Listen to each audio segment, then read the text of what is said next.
beautiful souls. Welcome. This is Twani here. I hope you are doing lovely today. So let's tune into Conscious Relationships.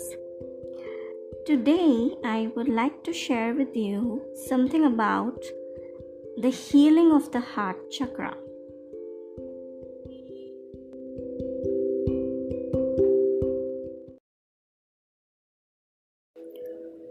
The heart chakra develops around 4 to 7 years of age.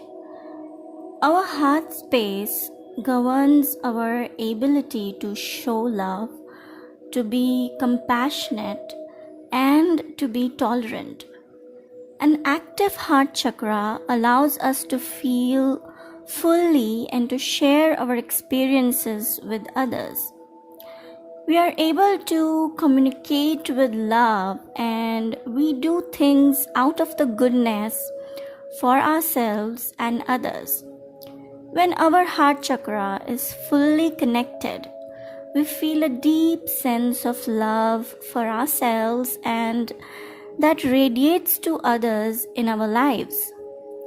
Now, when it is imbalanced, we are fearful to love, we are unable to show compassion, we have bitterness, we have heart walls, boundaries, guarded, we feel guarded, we have walls around people, we are unable to determine our own worth, we are in a place of lack of self-love, and we often self-sabotage our creation.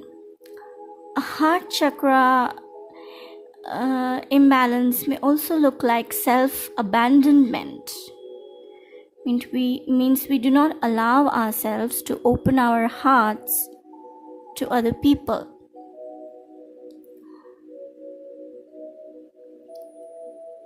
When it is in a balanced state, there is an ability to love and share our vulnerable side.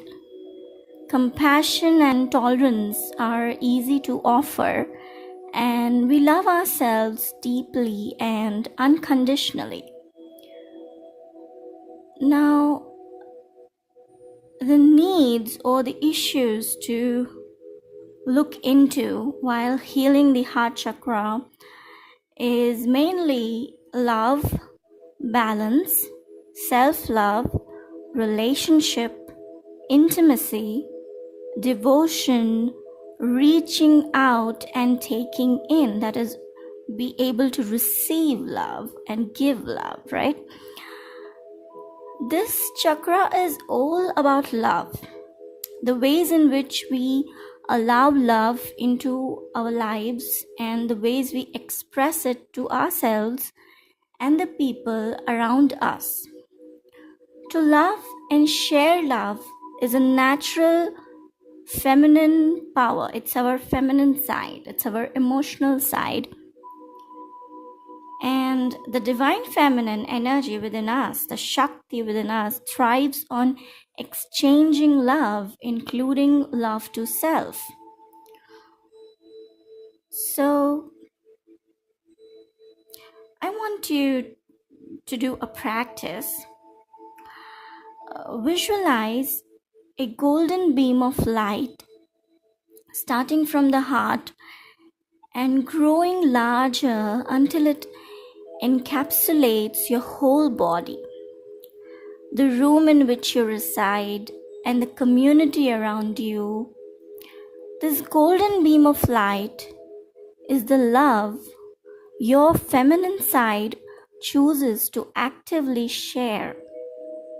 Regardless if you are a man or a woman, we all have our feminine sides, and it is important to acknowledge it.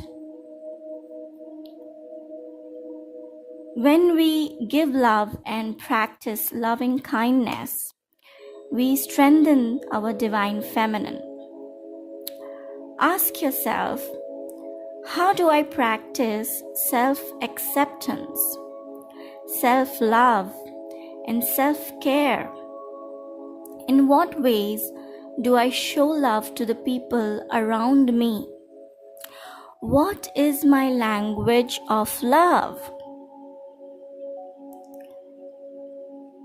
When you touch the celestial in your heart, you will realize that the beauty of your soul is so pure, so vast, and so devastating that you have no option but to merge with it. You have no option but to feel the rhythm of the universe and the rhythm of your heart, as said by Amit Ray. In the wake of conceitedness and geocentrism, where I, me, is the center of it all, feelings like love, compassion, and empathy are fast losing their true meaning.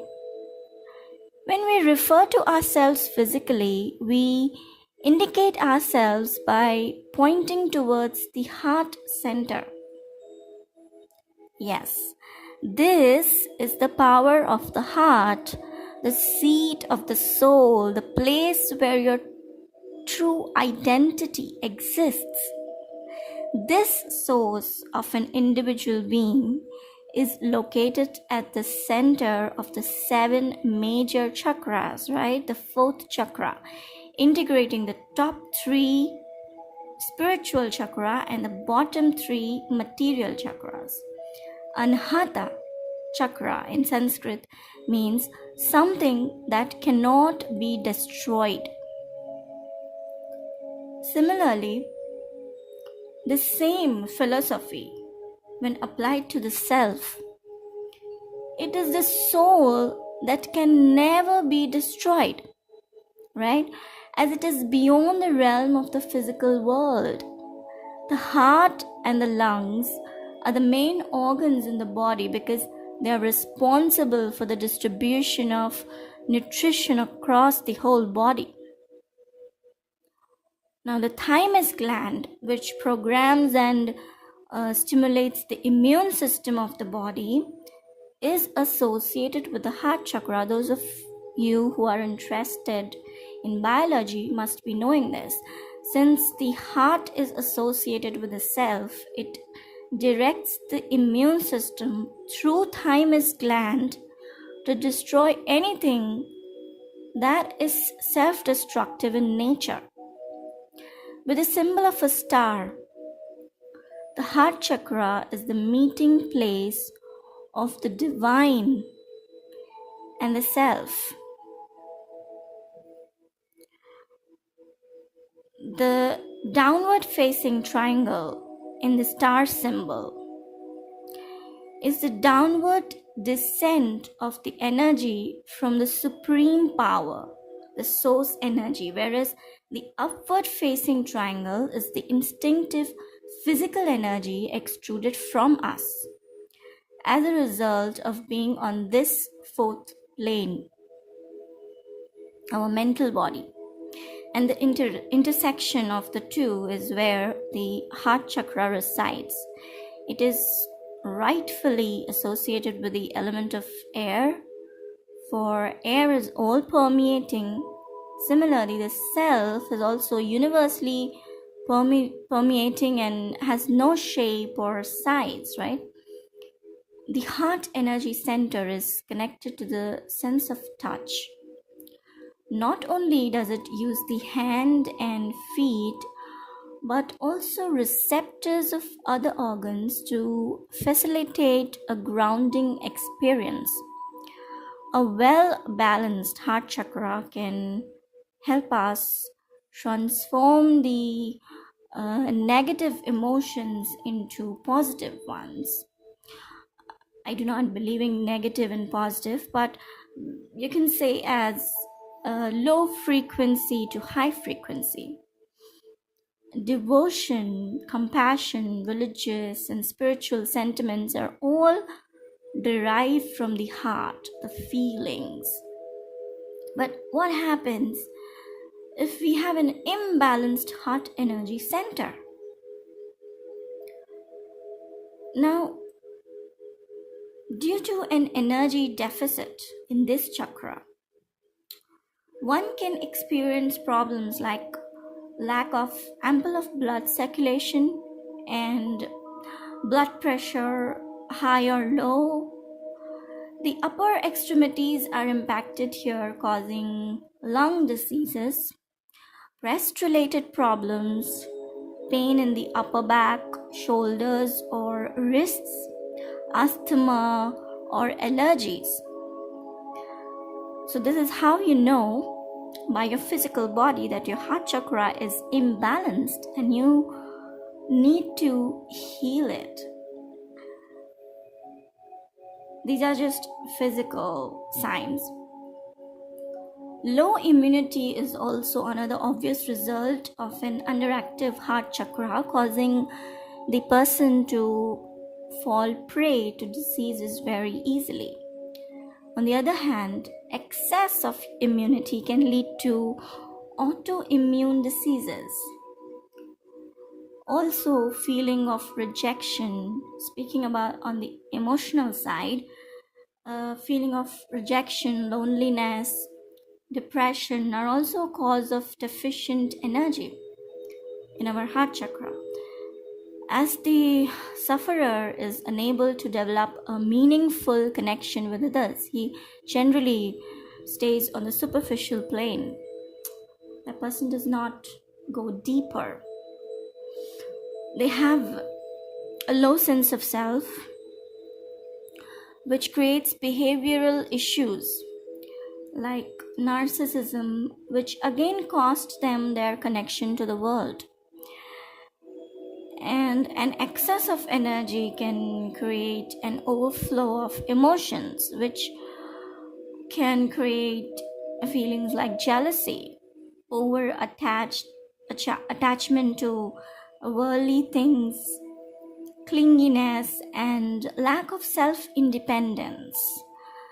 The sufferer is constantly dependent on others for self-fulfillment, self-validation, and faces deeper insecurities that he may not show actually on the outer facade.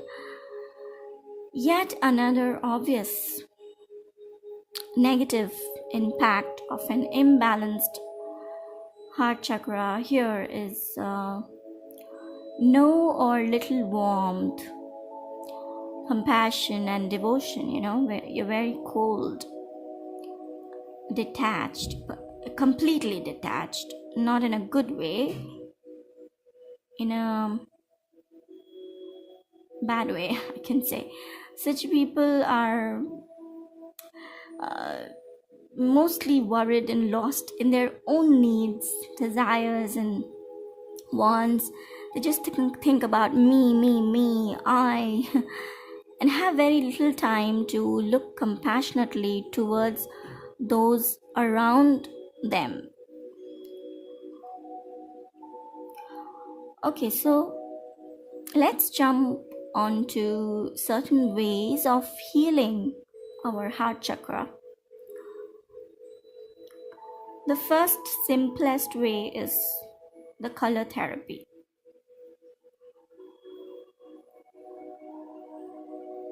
Every chakra, has its associated color or frequency to it, right?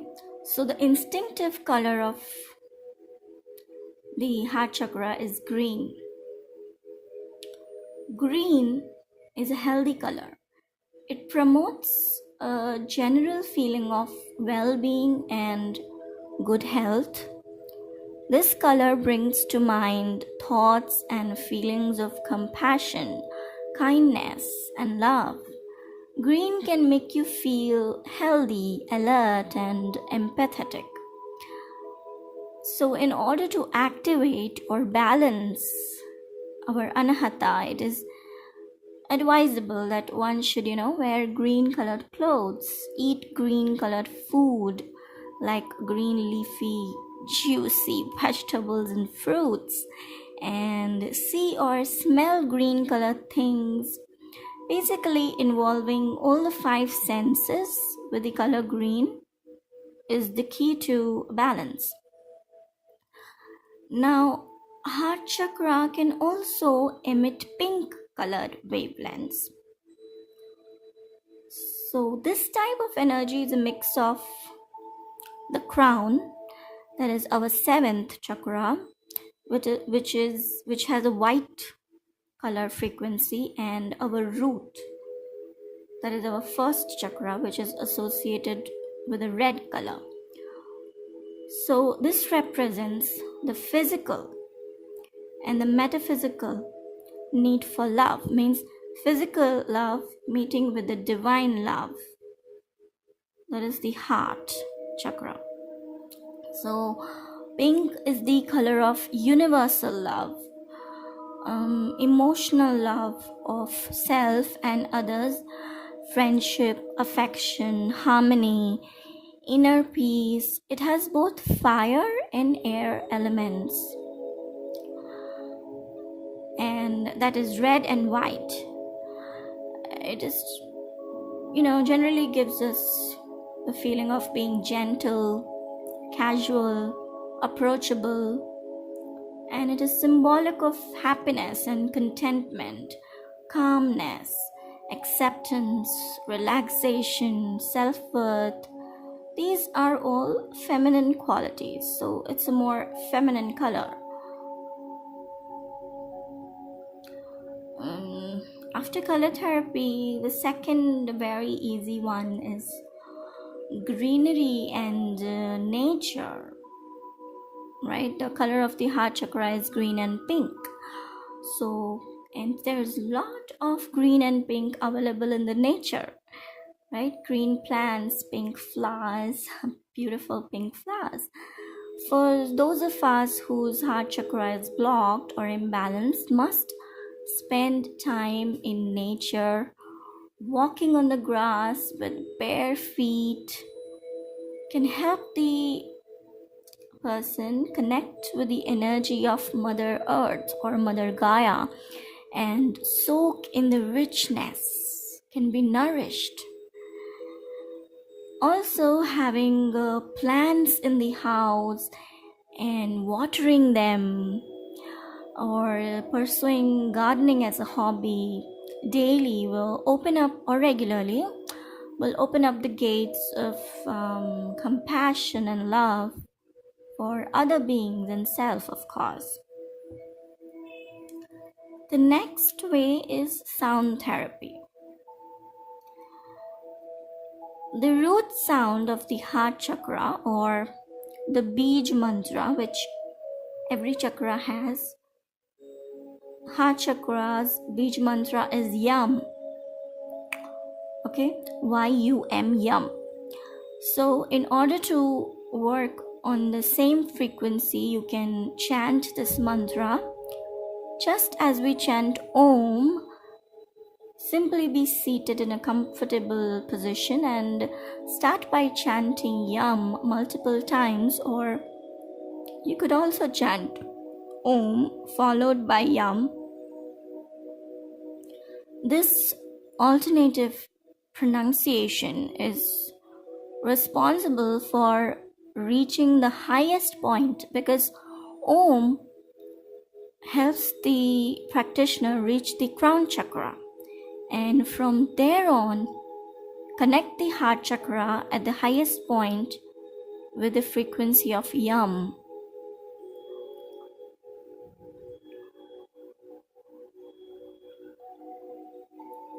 The next way is by crystal therapy. Now we all know that crystals have a healing capacity. Most of us wear crystals, right? As lockets or rings or anything. They can rectify the discrepancies found in the astrological charts. But crystals could also compensate for a chakra imbalance in the body. Wearing green and pink color crystals like rose quartz, aventurine, emerald, jade, or malachite will be beneficial. But in the long run, You have to have patience. Now the next way is by mudra. Heart chakra's mudra is the Padma mudra. It is a lotus inspired mudra and calls forth new possibilities and invites in love. It's open, its form is open. With your palms at your heart, touch the outer edges of both pinky fingers, last fingers, and thumbs together. Keep the heels of the palms pressed together as you blossom open through your hands. Like a flower, extend through the tips of all 10 fingers. This is the Padma Mudra. There are certain yoga poses. It is no secret that yoga poses have the ability to balance the chakras, and with the help of certain poses, you can hope to rectify the problems associated with specific chakras.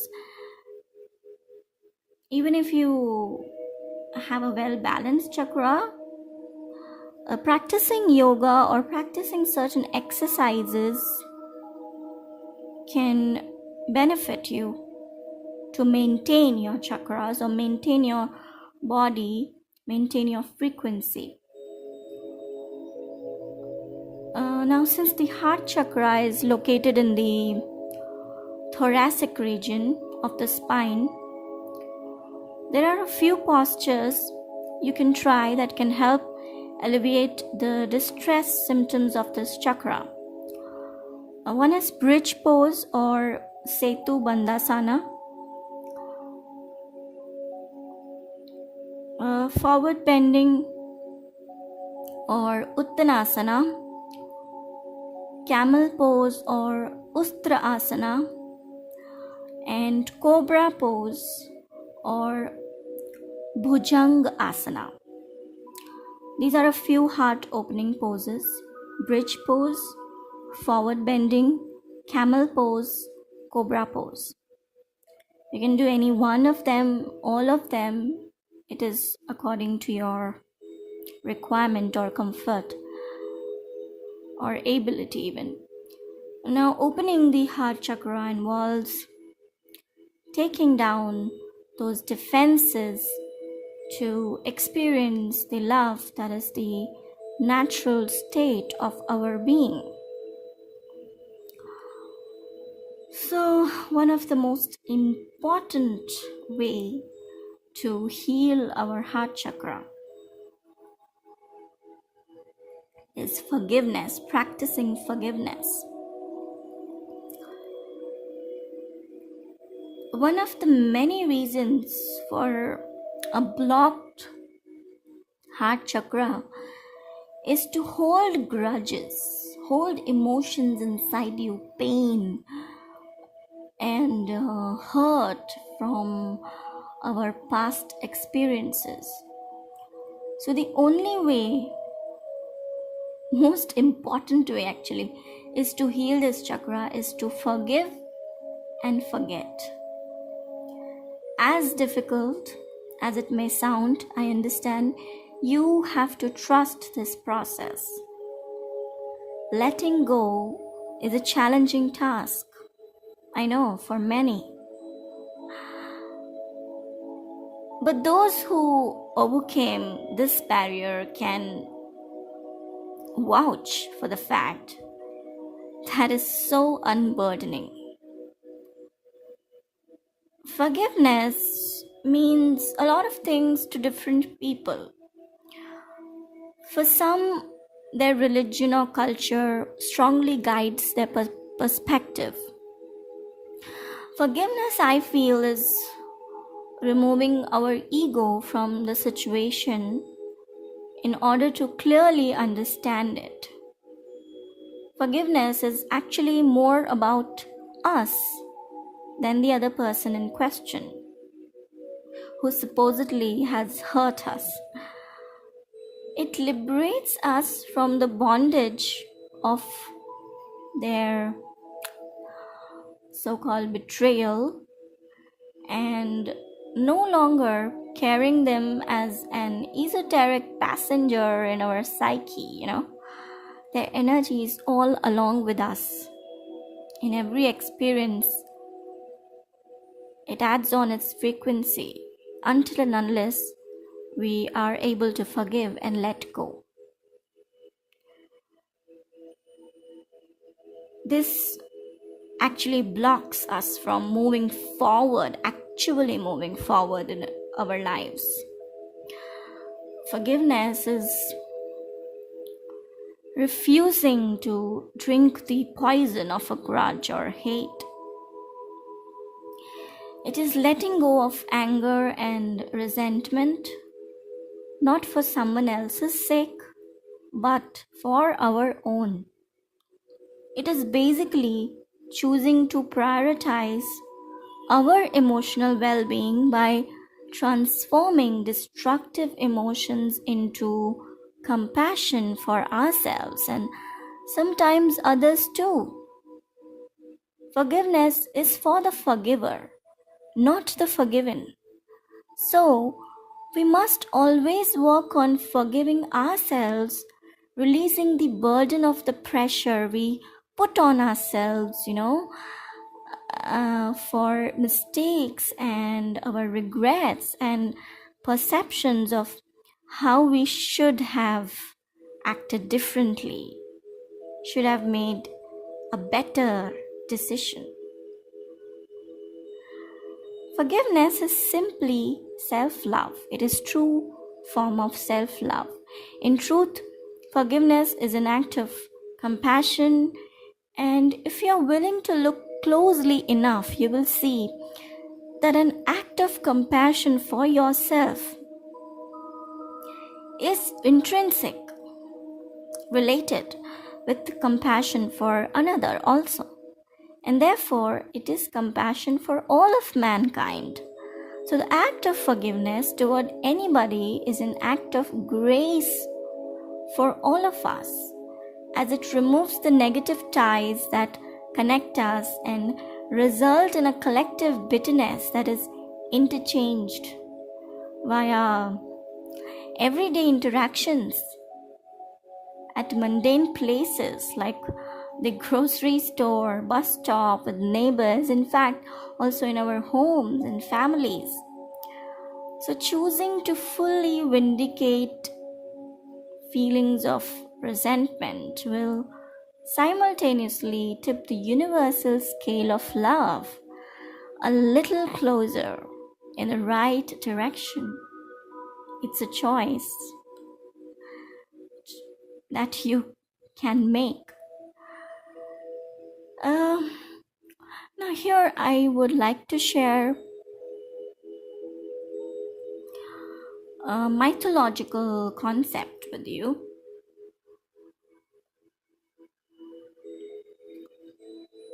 Hanuman, who is known as the great monkey god in Hinduism, is one of the most influential stories of the human condition known to mankind, right?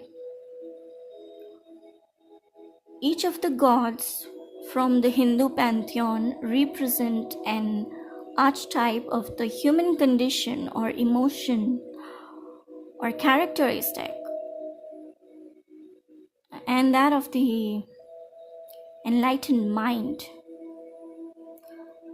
Hanuman is the archetype of our innate animalistic nature, that is the monkey mind, that can be transcended by entering into the portal of the heart. The monkey mind, known as Chittavritti in Sanskrit, is the human condition in various manifestations that we are constantly trying to diffuse, train, or rid ourselves of, run away from. So this aspect of ourselves is the reason almost all of us turn to spiritual practices, as it is the root of most suffering. Chitta vritti, that is the monkey mind, is the jumping from one thought to the next endlessly, the constant reaching for the next moment, the nearest sense of pleasure, the next survival need, the cycles and habitual patterns that slowly, without us noticing, begin to dominate our psyche, our personality, our thought process, our actions, and then our character. It is the animal within that is seeking constantly ways to survive. Our ego is seeking the ways to survive in this egoistic or animalistic world, material world, desperately trying not to suffer by feeding the very aspects of our nature that are causing our suffering, and continuing to do that all over again and again. So the story of Hanuman is considered as one of courage, devotion, and the purest form of faith. His love and servitude to Lord Rama from the pivotal Indian epic, the Ramayana, is beyond inspirational and is known as one of the most influential stories of Indian culture due to what we can learn from the story of the great monkey god. It is mainly associated with devotion, right? So what does this devotion really mean? We often associated the word devotion or faith with devoting ourselves to an external source with pure blind faith and with religious ceremony or ritual. Though all of these can be true and powerful forms of devotion, the story of Hanuman is that of devotion through awareness of self. Hanuman is the embodiment of the unruly mind that has evolved into a higher state through love and devotion of the higher self, our divine nature, the presence of the Lord or the God or the source within our heart. In other words, the idea of devotion isn't about bowing our heads to an external source. When we align the heart with the mind through focusing our awareness through the heart, when we are in our heart space, we realize that we are the source, right? Our devotion becomes that of something that is living within us as well as all around us. As above, so below, as within, so without, right? When we align the heart with the mind, we see that in others also. Our devotion becomes something that we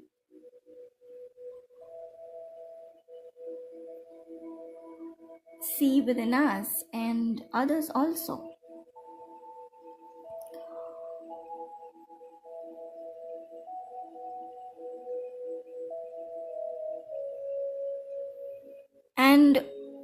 we bow our heads to every aspect of humanity, divinity, and the union of it all coming together as one.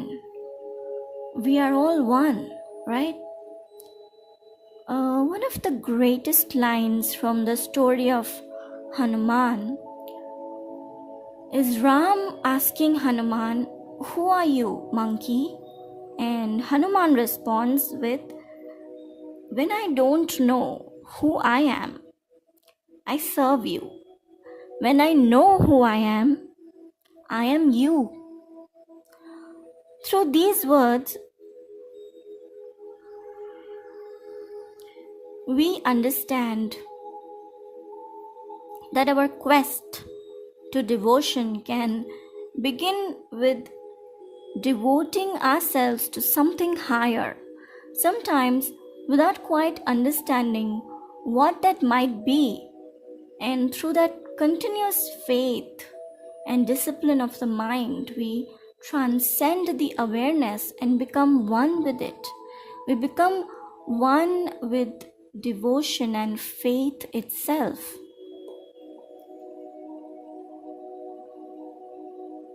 Now, what is faith? True faith is experiential.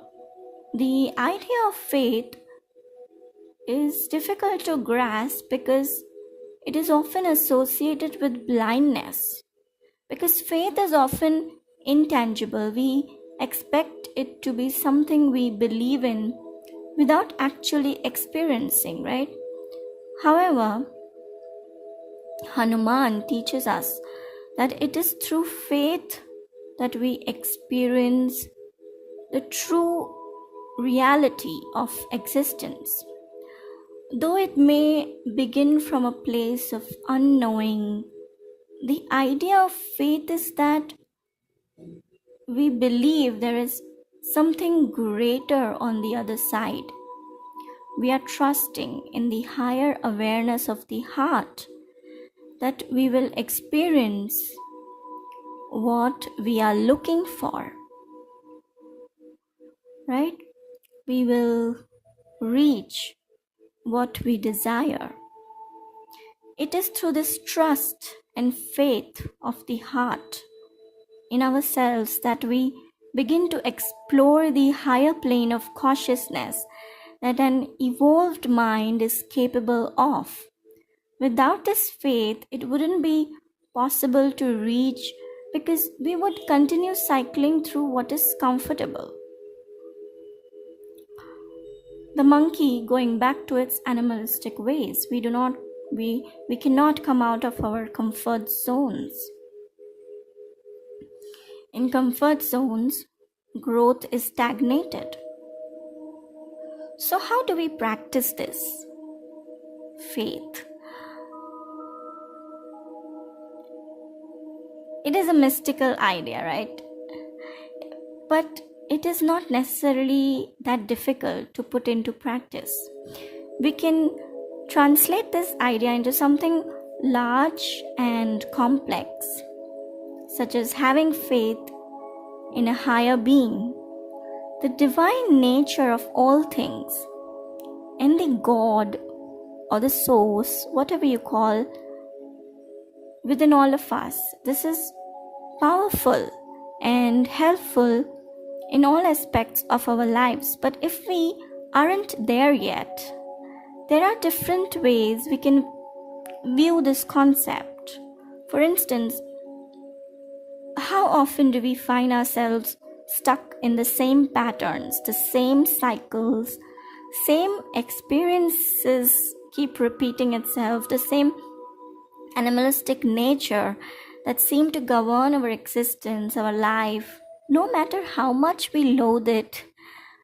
Perhaps we reach for chocolate every time we become stressed, and every time we reach for it, we know how uncomfortable we are going to feel afterward. We know how we are going to make ourselves suffer. But we do it anyway because it is comfortable. And what our human condition has come to know as the answer, comfort zone. What if, in these instances of cycles, addictions, or habitual patterns, instead of feeding the cycle that we know causes us pain and suffering, we take an enormous leap of faith that there is something bigger and more powerful just waiting for us on the other side? What if we turn to our trust within the heart, within ourselves, and had faith that all the power we are seeking within an external source, all the happiness that we are seeking in an external source is actually already within us? The power is here, the power is now. The power is living where we have always been afraid to look, and that is deep inside of us, ourselves. The first step is to face ourselves. This is where practices such as yoga, meditation, various other spiritual practices can help guide us within these faith-based concepts. They provide us with the tools and understanding when the human condition becomes too much to bear. They provide us with guidance of how to use our bodies, minds, and energy as vehicles to better understanding the self and our true nature.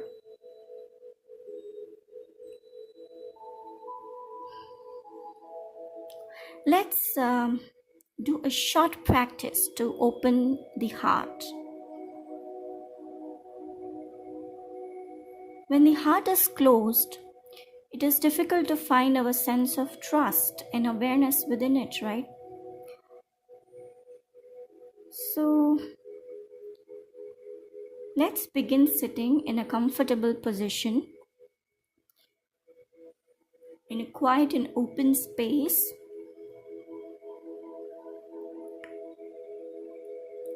Perhaps outside, in nature, or within an open area of your room. Start settling into the body.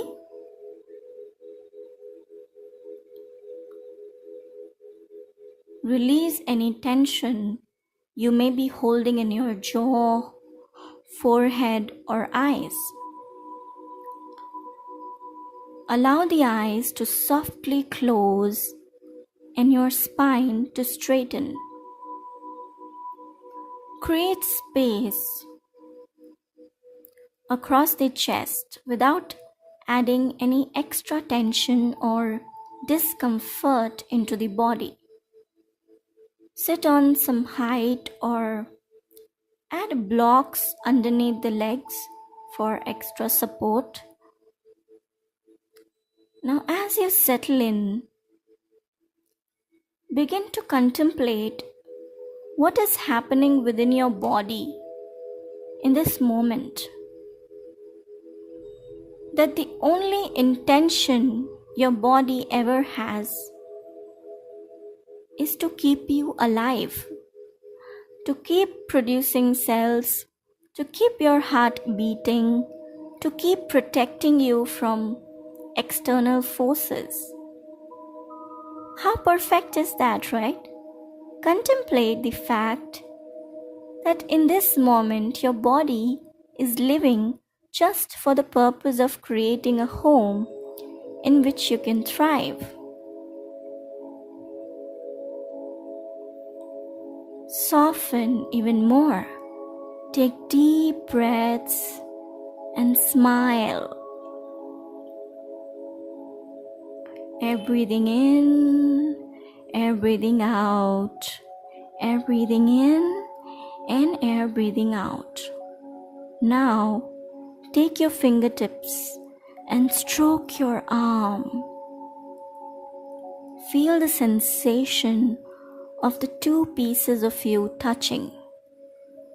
Trail your fingertips up and down each arm, across the heart, up into the neck and stroke your cheeks, lips, and eyes. Feel and experience every moment of this miraculous sensation without feeling awkward. Once you have settled in completely and felt your body, release your hands and bring them into prayer position at your heart center. Bring your hands into lotus mudra. Keep the bottoms of your palms, thumbs, and pinky fingers connecting, and open up your middle three fingers, creating a flower shape in your hands.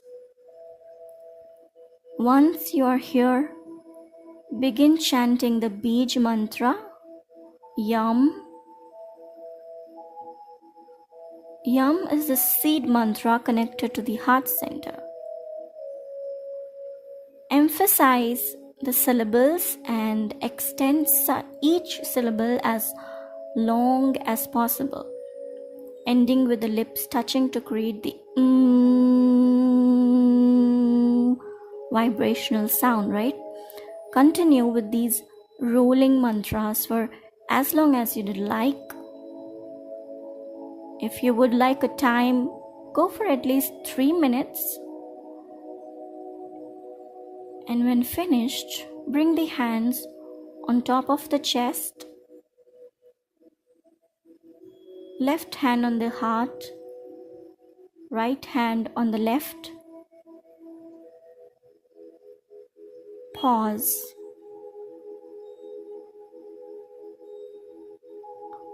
Listen to the sounds of your own heart. Experience your individual piece of the universal hum.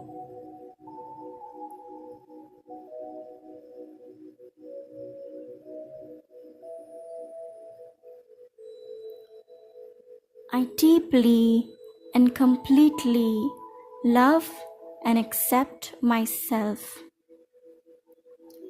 I am open to love. I nurture my inner child. I am wanted and loved. I live in balance, in a state of grace and gratefulness. I forgive myself. I am connected with other human beings. I am grateful for the challenges that help me transform and open up to love. I am open to love and kindness.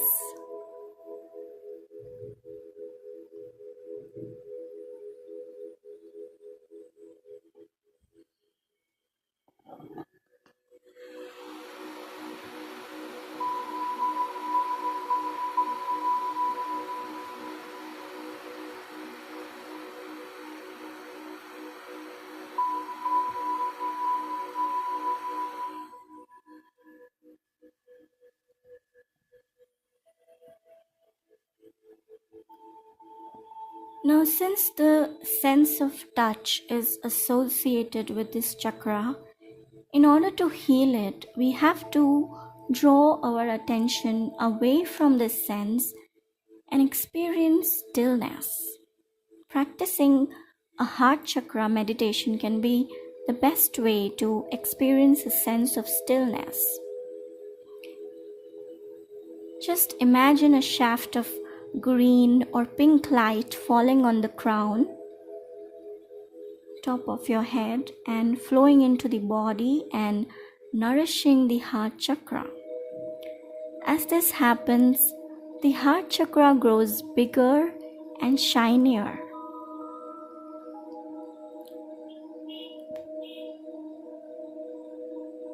With love being the core emotion of it all, take some time out to truly love yourself and others by removing the burden of expectations.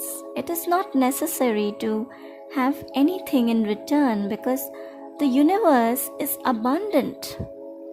And the more you love, the more love you give away, the universe will find a way to give back more love to you.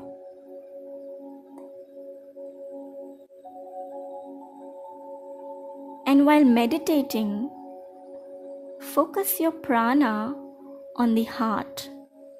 Breathe and be breath. Breath is very important. Concentrate on your breathing. Imagine vital air emanating from this chakra, resonating through your body and out, connecting you to the greater cosmos. Feel the life-giving air invigorate and rejuvenate your heart chakra. Imagine this connection nourishing your soul, bathing your heart and skin in healing spirit. Touch is important for this chakra, so feel the cosmos pressing against your skin. Feel your skin absorbing the cosmos, and then realize in the deepest, most fundamental part of yourself that there is no separation.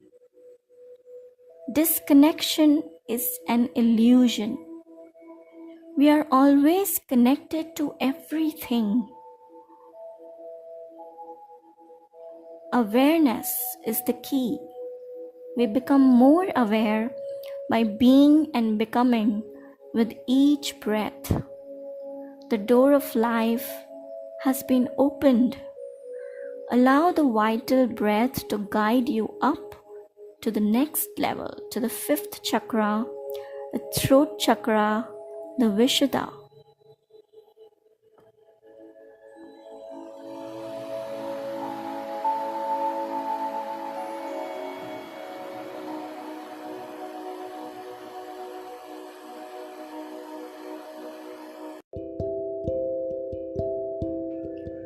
Well, that was all for now. So stay tuned till my next episode. The purpose is to share and spread love. God bless you in your beautiful journey of life. And please share this episode so that more and more people can benefit. And click the subscribe button and especially the bell icon for my YouTube viewers so that you get notified every time I upload a new episode. And you're more than welcome to join our Facebook group, Conscious.Relationships, or follow me on Instagram, Conscious.Relationships. The link is in the description box below or in the About section. Okay, so I'll leave you with that. Thank you so much for listening and have a good time. Bye-bye.